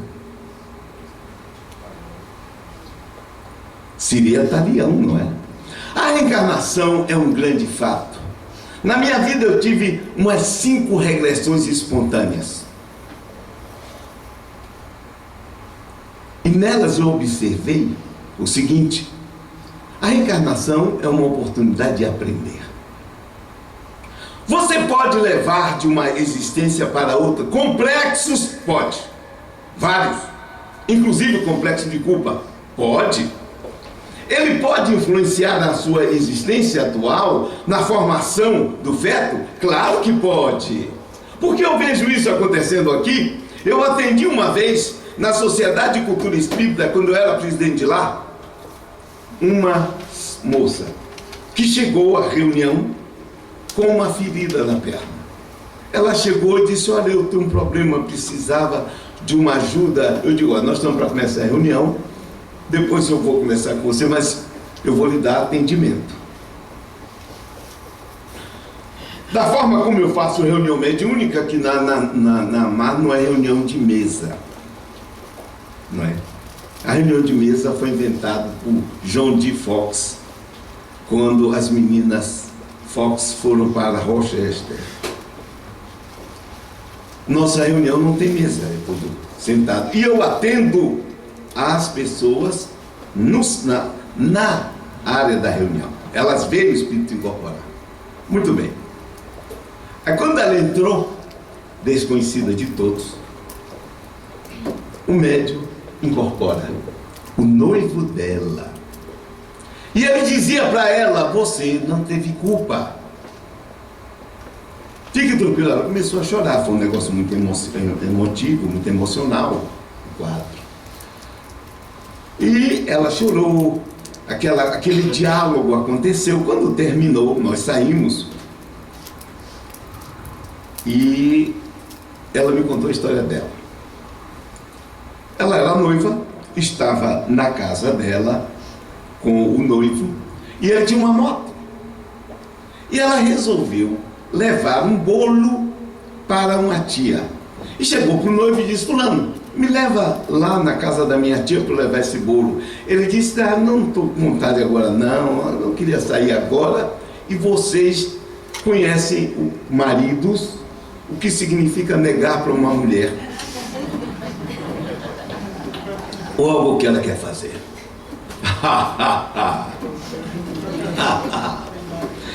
Você não gosta mais de mim, tá vendo? Antigamente você sairia. O pobre do Adão passou por isso, e é por isso que nós estamos aqui, não é? Com essas dificuldades. Que essa chantagem é conhecida. E aí, ela tanto atanazou que o rapaz foi embora. Pegou a moto, saíram os dois, ela na garupa, um carro atropelou e matou o rapaz. E ela feriu a perna no cano de descarga da moto. Já tinha 1 ano e meio, a ferida não fechava. Fizeram todos os exames, não fechava. Aplicaram todos os remédios conhecidos, não fechava. Uma semana depois desse diálogo, a ferida estava fechada. O que aconteceu? Foi a lei de causa e efeito? Ela não matou o rapaz? Aconteceu um acidente? Era um complexo de culpa. Ela não se perdoava. Ela tinha sido a culpada da morte do noivo. E ele simplesmente para ela, não foi não. Mas não foi mesmo. Se não fosse naquela hora, seria no dia seguinte.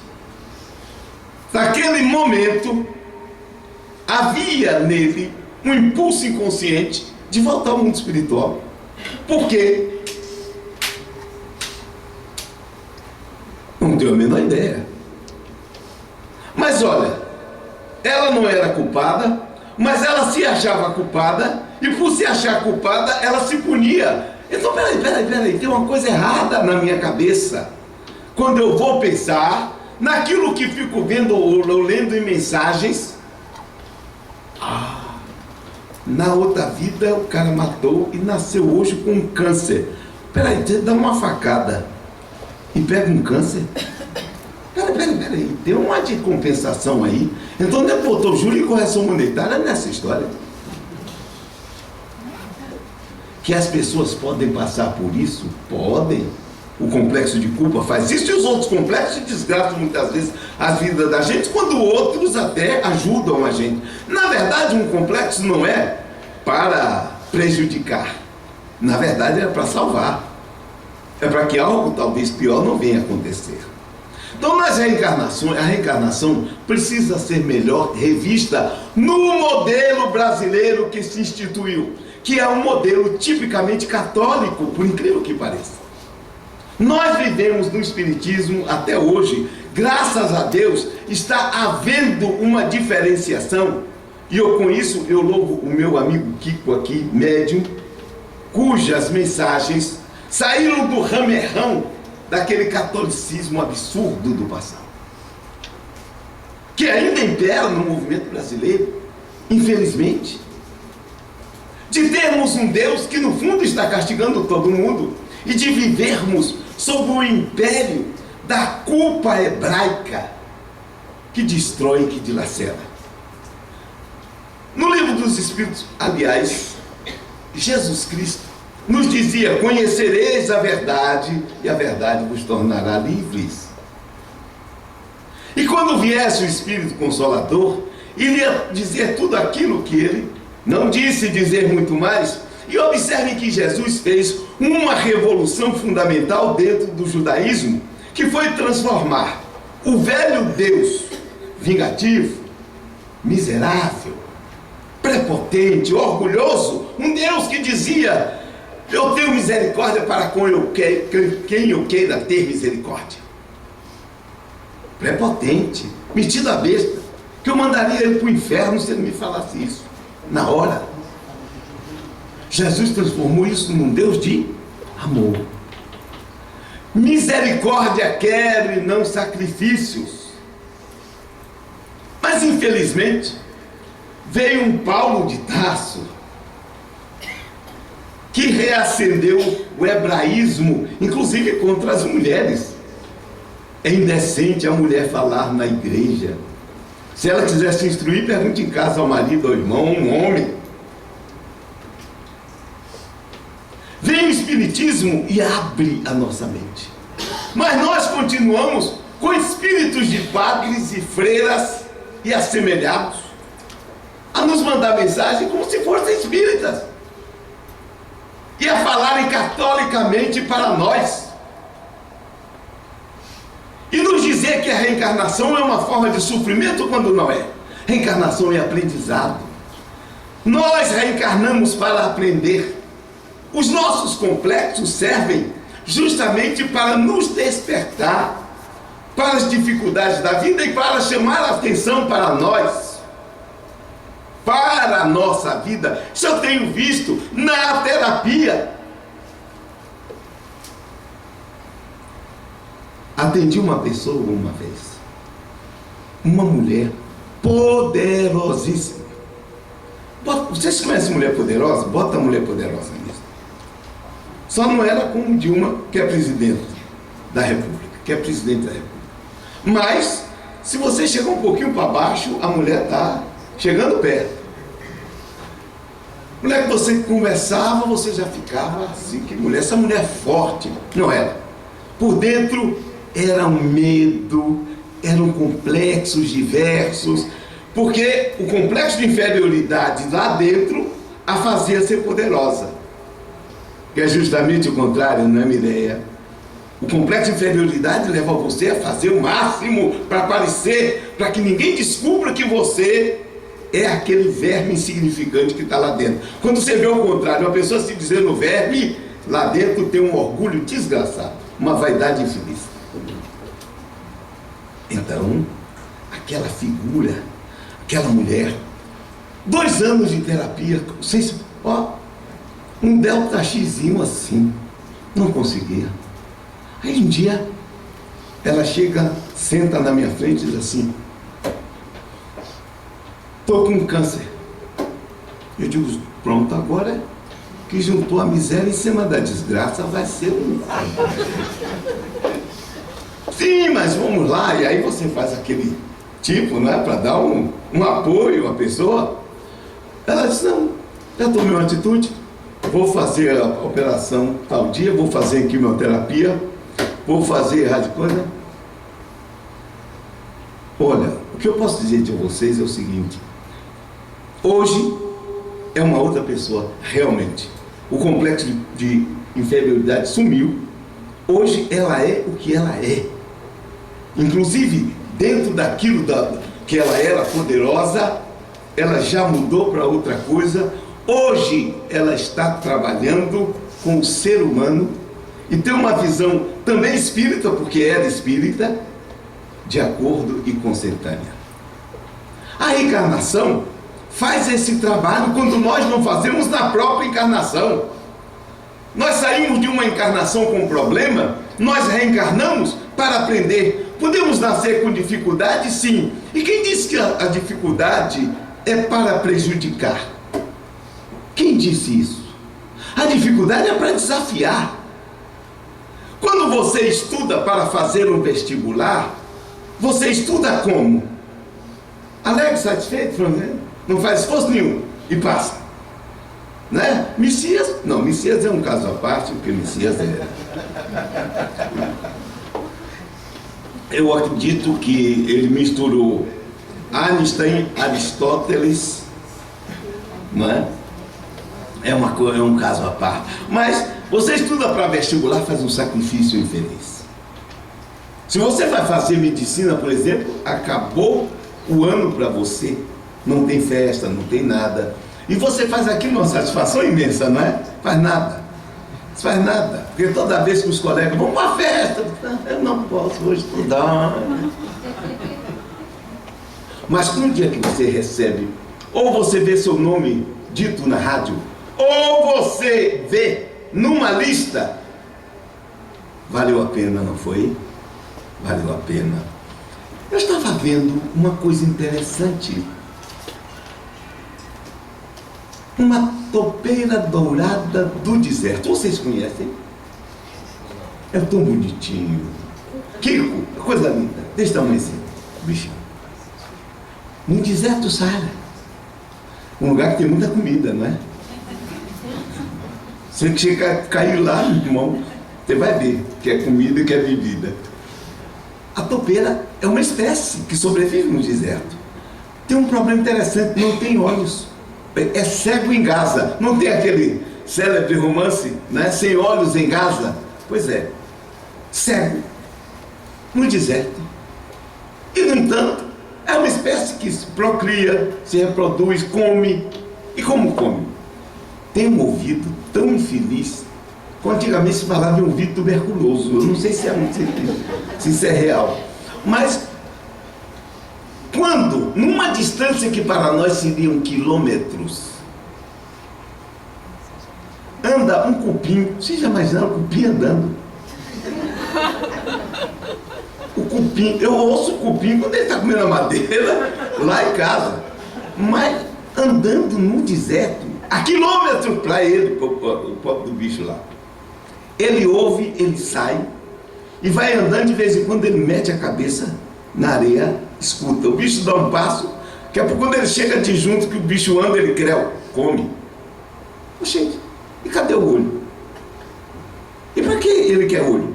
Se ele pode fazer tudo isso sem olho?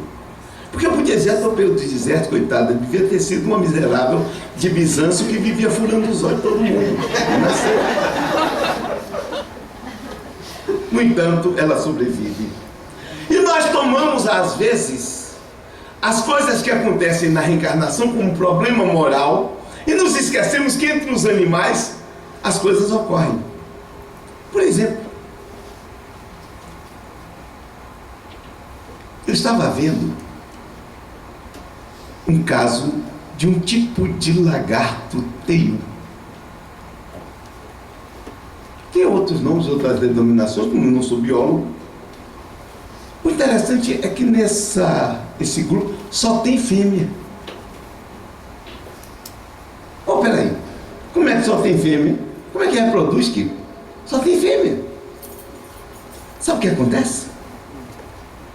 Na hora do cio, e os biólogos não sabem explicar por quê, uma fêmea age como se fosse um macho, mas sem trocar fluidos, apenas fazendo o trabalho de estímulo sexual. Sabe o que é que isso produz? Partenogênese. Então, aquela que é montada pela outra reproduz ou começa um processo de clonagem, porque é clonagem, e nasce outro ser. Inclusive o pessoal não sabe, mas por que tem que fazer isso? Eles talvez seja um atavismo e etc, e vão falando. E se eu não me engano, diz o Espiritismo que através da reencarnação que nós viemos do mundo animal, não foi? E quando você vive algo, está em você, não é? Não é esquecido, é, Kiko? É, meu amigo Messias, Manuel Messias Canuto de Oliveira. Tanto que as pessoas, para mim, quando falam que no meu passado, eu vou seguir no dedo, para ver se eu encontro o passado, que não existe. O passado está aqui, nesse instante. Porque o que existe na vida é aquele instante fugaz em que o futuro mergulha no passado, que nós chamamos presente. Presente que já acabou quando eu terminei de dizer a palavra presente. Já é passado. É esse momento fugaz. Onde é que está registrado tudo o que eu fiz no segundo anterior, no meu inconsciente?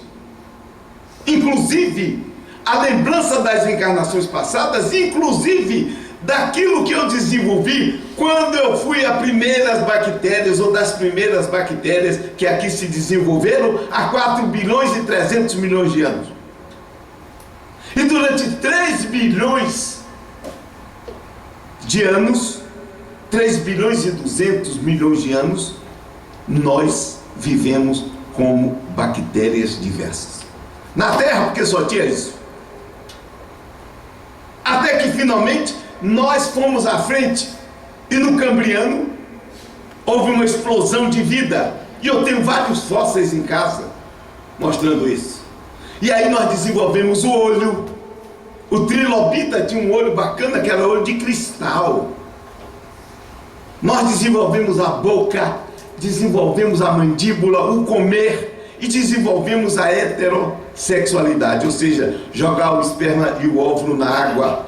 E no final de tudo, o tubarão inventou o pênis, a vagina e a cópula. O tubarão. Menino, esse negócio foi com tubarão que a gente aprendeu, a gente já foi tubarão. Nós passamos por tudo isso, que evolução é reencarnação constante, e é o que? Aprendizado. Ah, mas eles estavam sob a lei do sofrimento, um comendo o outro. Aliás, não só isso, como passando por uma coisa chamada fim de mundo. Nós tivemos no barato, uns 10 fins de mundo. Grande fim de mundo, nós tivemos uns 5. Primeira bola de neve que matou as bactérias no seu grande coisa. Depois, o final do Cambriano, que matou 95% das espécies que estavam.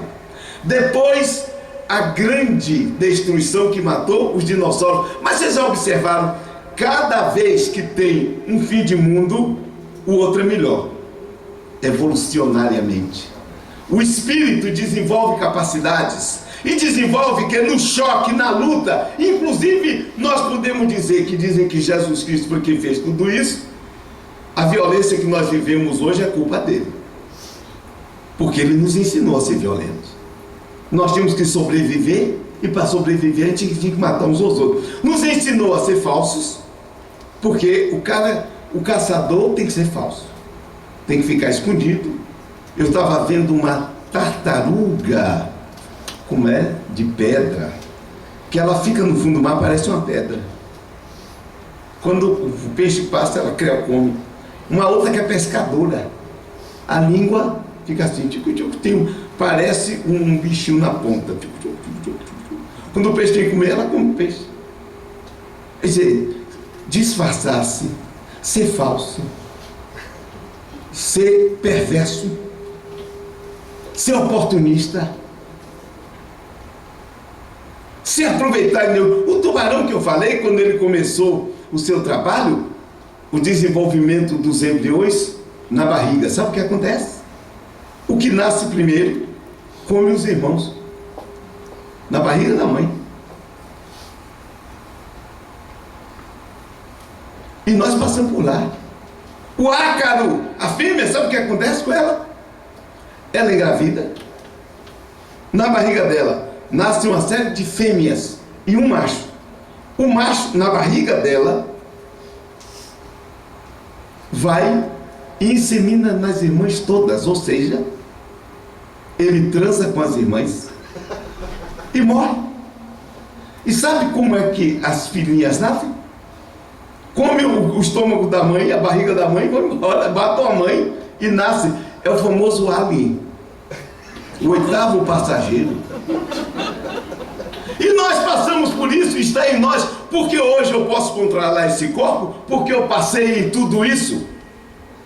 Então eu trago um peso muito grande de tudo que me ensinaram para que eu me livre. Então eu cheguei também a uma conclusão como Jung chegou. O erro, Deus é que nos permite errar, e pelo contrário, não só permite, como Ele quer que a gente erre. Kardec chegou a essa conclusão cheio de dedo em A Gênese. Ele diz assim: se Deus não fez o mal, eu estou sentindo ele tentando coadunar os preconceitos religiosos dele com essa ideia. Se Deus não fez o mal, pelo menos fez a causa do mal. E eu digo, então ele fez o mal, porque dizem que ele sabe tudo, não sabe? Quando ele criou Hitler, ele já sabia que ia ser aquela desgraceira, não é? Não sei, antes de criar ele já sabia, e mesmo assim ele criou. Então ele está compactuando com a história. Ou nós temos uma ideia muito errada de Deus, que precisa ser renovada, sair da Idade Média que nós ainda estamos e encarar o nascer, o morrer, o renascer de novo, como um fator de educação permanente, onde nós aprendemos no atrito, dentro das condições darwinianas da luta pela vida, da adaptação, da sobrevivência dos mais aptos, porque isso desafia a capacidade de criar. Infelizmente, nós ainda estamos no movimento espírita como Francisco de Assis. Francisco veio um dia, vou fazer uma poesia, pelas estradas da Úmbria, andando com o pensamento perdido, na imensidão dos espaços ligados àquele que é a fonte do sumo bem. E de repente ele vê uma teia de aranha. E vê aquela beleza. E ele chega e diz, mas olha aqui um produto de Deus. Nisso vem uma mosca voando e prende na teia. E a aranha vem de lá e começa a comer a mosca. Daquela forma característica que ela tem de comer, que é injetar o veneno dela para liquefazer o interior do bicho e ela sugar. Porque ela só gosta de sopa. Ela gosta de sopa. Então vocês observem. Sabe o que aconteceu com Francisco? Ele saiu de lá. Tá tudo certo, tá tudo certo, tá tudo certo. Porque aquela ideia do amor divino, da bondade divina, desapareceu naquela hora. Quando ele viu a pobre da mosquinha ser comida pela aranha. Parecia até um desenho animado que existe por aí, que tem uma aranha assim que fica querendo comer uma mosquinha o tempo inteiro e se dá mal, coitada da aranha. Isso acontecendo, e nós fizemos isso. Nós, cada um de nós, se não fomos aranha, fomos mosca, porque ninguém seguiu tudo o mesmo caminho. Cada um veio por caminhos diferentes. E ao chegar, através de reencarnações sucessivas, nós estamos aqui hoje. Nós somos o fruto de várias existências, onde nós tivemos a oportunidade de entrar em atrito com os nossos iguais e com o mundo ambiente. Onde nós passamos por sofrimentos diversos que nós causamos, que a sociedade causou, que o meio ambiente causou. Como há pouco tempo no Havaí. No Havaí não, no Haiti. Onde morreram mais de 200 mil pessoas. Então vocês acham que todas aquelas que morreram ali foi porque em outra vida ficavam jogando as pessoas do coisa, foram piratas que viviam lutando na guerra e reencarnação. 200 mil? Lá na Tailândia, 250 mil. Não teve ninguém que estava na hora errada, no lugar errado. Você reencarna. E um dia, você vai andando por uma rua e vem, como já aconteceu, um meteorito e puf, lhe mata. Você já imaginou que karma desgraçado, que lei de causa e efeito é essa? Onde alguém lá em cima deve ter feito assim, ó, no dia tal, aquele cara vai morrer com um meteorito. Ele teve que equalizar, fazer você sair de casa, primeiro vir com um meteorito. E esse meteorito já saiu do cinturão dos asteroides há milhares de anos atrás. Então o pessoal fazendo uma... Ele passou aqui por Saturno, desviou e vem em direção à Terra. E ali na direção da Terra tinha um sujeito, um Djalma Gordo da vida, que alguém lá em cima tem raiva. Não, tem que ser alguém muito forte, muito inteligente, que domine o próprio universo, o sistema solar. E aí eu vou andando por uma rua e eles dizendo, ó, atenção, manda aí, faz ele andar mais depressa, vamos. Aí, para nessa esquina, isso. E aí lá vem adequando e fazendo um cálculo trigonométrico muito forte. Deve ser um Manuel Messias lá em cima. E aí, pô, atinge e me mata. Que karma foi esse? Eu matei quem jogando um meteoro? Gente, eu uso essa linguagem porque eu quero chamar a atenção. Nós estamos fazendo muita besteira, mantendo a Idade Média no século XXI, quando não existe mais. E por que eu gosto das novas abordagens dos espíritos, através de um Kiko, através de um Vanderlei e de outros que estão por aí? Porque estão quebrando padrões e paradigmas dessa coisa dos padres, das freiras dominarem o nosso mundo, o nosso movimento. Se for com Kardec, era São Luís de França, que foi uma boa bisca aqui para nós. Santo Agostinho, que nem acreditava na comunicação dos espíritos, brigando com São Jerônimo por causa disso. O livro dos espíritos a gente abre, praticamente só tem padre lá falando, Fenelon, que era também da mesma linha do cristianismo, Quer dizer, cristãos, um ou outro, um Swedenborg que misturou as coisas, e nós continuamos misturando. O Espiritismo merece muito mais. A reencarnação merece um estudo muito mais digno do que tem sido feito até agora com essas mensagenzinhas balofas. A reencarnação é uma coisa muito séria. É uma lei da natureza, que primeiro, como lei da natureza, não precisa ninguém estar lá em cima empurrando você para dentro do útero de ninguém. Porque lei não precisa disso, ela acontece. Agora, que existem pessoas lá que são programadas para um Kardec, sem dúvida que foi, e ela mesmo assim, há uma possibilidade de erro, porque os espíritos disseram, o Espírito da Verdade, para ele, mensagem que está em Obras Póstumas, você tem uma missão para fazer, agora fará se quiser, porque se não quiser, nós já temos alguém preparado para fazer. Ou seja, eles lá em cima devem ter escolhido com critério. Mesmo assim havia uma probabilidade dele errar. Ou seja, a reencarnação não é matemática, a reencarnação é probabilística.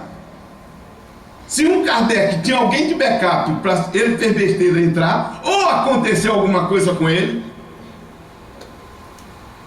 então o negócio é muito mais complexo do que nós estamos num simplismo do determinismo. Eu dei uma facada, nasço com câncer. Oh. O que há? Ou eu arrastei alguém, mas no século 21 eu estou pagando o que eu fiz há 2000 anos atrás. Quer dizer, durante esse tempo todo não teve nenhum recurso. É muito mais, gente. Primeiro que Deus é algo que quando alguém me pergunta, Djalma, o que é Deus? Eu digo, Deus é. Uso a expressão da Bíblia, daquilo que apareceu na sarça ardente, que Moisés perguntou. Eu vou dizer quem me mandou. Eu sou, lhe mandou. Porque eu sou o que sou, o Yahvé. Eu sou o que sou. Então alguém me pergunta, Deus é onipotente? Não sei. Deus é onisciente? Não tenho a menor ideia. Você prova a existência de Deus? Não tenho a menor pretensão. Porque Deus é sensível. A razão não tem a capacidade de entendê-lo. Porque a razão é analógica e é limitada. E para você entender Deus, você teria que transcender. E para nós olharmos a reencarnação dentro de um esquema de um Deus que é onipotente, é onipresente, vai me criar um problema muito sério. E a doutrina espírita está nos convidando a fazer uma revolução interior. A reencarnação é um fato, nós estamos aqui por causa dela. Eu tenho certeza, eu vejo em mim e eu vejo no meu consultório isso acontecer. Mas eu não vejo a lei de causa e efeito moral do jeito que coloco. Agora eu vejo a encarnação como uma oportunidade sempre de crescimento. Você nasce com dificuldades. Quando você vence a dificuldade, você cresceu. A dificuldade não é para vitimizar, é para lhe desafiar para que você transcenda. E a reencarnação é para isso. Nós estamos aqui aprendendo. Somos colocados diante de situações as mais diversas e vamos aprender. Deus, esse que é para mim o indefinível, porque ele está muito além da minha capacidade de compreensão, ele age de uma forma que eu não entendo, mas eu tenho a obrigação de buscar entender, não sair pelos caminhos mais simples do crime e do castigo, mas por algo bem mais amplo, que é a oportunidade de você atualizar as potencialidades que ele colocou em nós no momento em que nos criou. Nós estamos atualizando essas potencialidades porque nós somos desafiados a isso. Fomos desafiados no passado nessa evolução que vem do mineral até chegarmos aonde estamos. E hoje, encare a sua encarnação não como do passado. Esqueça o passado, porque ele está aqui em você nesse instante. O que você aprendeu, o que você desaprendeu está aqui. Cada um de nós é o resultado das suas encarnações. E dentro disso nós podemos ver o que é que eu preciso transcender, o que eu preciso melhorar, o que eu preciso ampliar. É isso que é preciso. Não ficar numa visão religiosa estreita, bastarda, como nós temos ficado até agora. É o convite que eu faço a vocês, para que comecemos a pensar nesse movimento espírita e que não nos tornamos subordinados de espíritos que têm, uma visão assim. Espírito que diz para mim, como Emmanuel disse para um Chico, para alguém que perguntou para ele, o corpo de Jesus era fluídico ou era de carne? Ele disse, na esfera onde eu habito, isso ainda é motivo de discussão. Eu digo, então, não está melhor do que eu? Então nós vamos nos subordinar a pensamentos desse tipo, a visões estreitas dessa. Espiritismo é doutrina do livre exame. Aquilo que Lutero queria não conseguiu, porque com a Bíblia você não pode fazer isso. Mas hoje você tem ideia, você é um espírito, e é um espírito imortal. Já viveu há bilhões de anos, você vem vivendo e vai viver, quem sabe quanto, porque o mundo vai acabar em 11 de dezembro de 2012. Graças a Deus eu rezo todo dia para ser verdade, porque acabando vem coisa melhor. A gente vai se livrar pelo menos desses pensamentos absurdos, e vem gente pensando diferente e vai nos colocar numa situação bem melhor. Acreditem no fato, o Espiritismo não está aqui para lhe deprimir nem para lhe vitimizar. O Espiritismo vem dizer para você, reencarnação é um fato, e cada vez que você renasce, você é desafiado a crescer. Aproveite a encarnação que você está vivendo, porque se você aproveitar, você dará um salto na sua individuação, na sua busca da transcendência, e cada vez você será melhor e contribuirá naturalmente para que seus irmãos e humanidades cresçam como você, dentro da ideia da ressonância mórfica, porque cada um que se melhora vai melhorando muitos do que estão consigo, naquilo que também que se chama participação mística, que é a ligação, a integração inconsciente entre o psiquismo, o que foi inclusive objeto da minha monografia na pós-graduação, e que eu já transformei em livro e que leva esse título: a integração dos psiquismos, inconsciente dos psiquismos, que nós vivemos e estamos numa troca, como estamos aqui agora, como estamos na nossa família, como estamos na nossa sociedade, e assim sucessivamente. A reencarnação está abrindo caminhos para nós. Vamos aceitá-la? Não, vamos entendê-la e vamos transformá-la numa oportunidade efetiva de aprendizado, não de sofrimento, não de pagar o meu karma doloroso de outras existências. Um beijo no coração de cada um.